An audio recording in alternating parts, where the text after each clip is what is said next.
వీటి వల్ల పత్తి రైతులకి పత్తి దిగుబడి తగ్గిపోయింది అధ్యక్ష. మరి ఈ పరిస్థితుల్లో పత్తి ఇప్పుడు రైతాంగం తీస్తా ఉన్నారు పొలంలో. ఆ తీసినటువంటి పత్తిని ప్రైవేటు వ్యాపారస్తులు బాగా మార్కెట్ డౌన్ చేశారు. మద్దతు ధర ఇవ్వటం లేదు. ప్రభుత్వ మద్దతు ధర 7,500 రూపాయల పైచిలుకుంది. ప్రైవేటు వ్యాపారస్తులు 5,000 రూపాయలకే కొనుగోలు చేస్తూ ఉన్నారు. మరి ఈ పరిస్థితుల్లో సిసిఐ సెంటర్స్ని ఓపెన్ చేయడం జరిగింది. సిసిఐ సెంటర్స్కి రైతాంగం పత్తి తీసుకెళ్తా ఉన్నారు. పత్తి ఇంటి దగ్గర నుంచి తీసుకెళ్లాలి అంటే రైతులు చాలా శ్రమతోటి కూడుకున్నటువంటి పని. అయినప్పటికీ ట్రాన్స్పోర్ట్ ఖర్చులు, బోరింగ్ ఖర్చులు అన్ని పెట్టుకొని అక్కడికి తీసుకెళ్తే తేమ శాతం ఎక్కువగా ఉంది, మీ పత్తిని మేము కొనుగోలు చేయడం లేదు, రిజెక్ట్ చేస్తున్నామని చెప్పి సిసిఐ అధికారులు చెబుతా ఉంటే 2-3 రోజులు ఆ సిసిఐ సెంటర్లో పడుకొని రైతాంగం ఆ సిసిఐ అధికారులు కొంటారని ఎదురు చూస్తే ఆ పత్తిని రిజెక్ట్ చేసిన తర్వాత మళ్ళీ వాళ్ళు తీసుకెళ్లాలంటే చాలా కష్టమైనటువంటి పని అధ్యక్ష.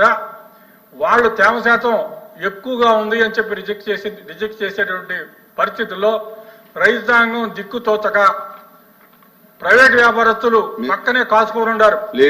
ప్రైవేట్ వ్యాపారస్తులకి 5,000 రూపాయలకి 5,500 రూపాయలకి అమ్ముకునే పరిస్థితి వచ్చింది. కాబట్టి ప్రభుత్వం వెంటనే జోక్యం చేసుకొని తేమ శాతం ఎక్కువగా ఉన్నప్పటికీ దానికి వాళ్లే కొంచెం ధర తగ్గించి సిసిఐ వాళ్లే రైతుల దగ్గర నుంచి కొనేటట్టుగా ప్రభుత్వం జోక్యం చేసుకోవాలని చెప్పి నేను మనవి చేస్తున్నాను అధ్యక్ష. ఇంకొకటి అధ్యక్ష, ఒకటే రైతులుగా మీరు ఇచ్చింది స్పెషల్ మెన్షన్ ఏముందో అదే మాట్లాడాలి. లేదు లేదు ఒకటే లేదు లేదండి ఒకటేనండి. పల్నాడు జిల్లాలో వరి దిగుబడి వస్తా ఉంది. ప్రైవేటు వ్యాపారస్తులు 1,740 రూపాయలు ఉన్నటువంటి మద్దతు ధరని 1,300 రూపాయలకి తీసుకొచ్చారు. ప్రభుత్వం ఇంతవరకు కొనుగోళ్లు చేయడం మొదలు పెట్టలేదు. కాబట్టి ప్రభుత్వం వెంటనే జోక్యం చేసుకొని రైతాంగం దగ్గర నుంచి ప్యాడీని కొనుగోలు చేసి రైతులను ఆదుకోవాలని చెప్పి మీ ద్వారా మనం చేస్తా ఉన్నాం. నత్రామారావు.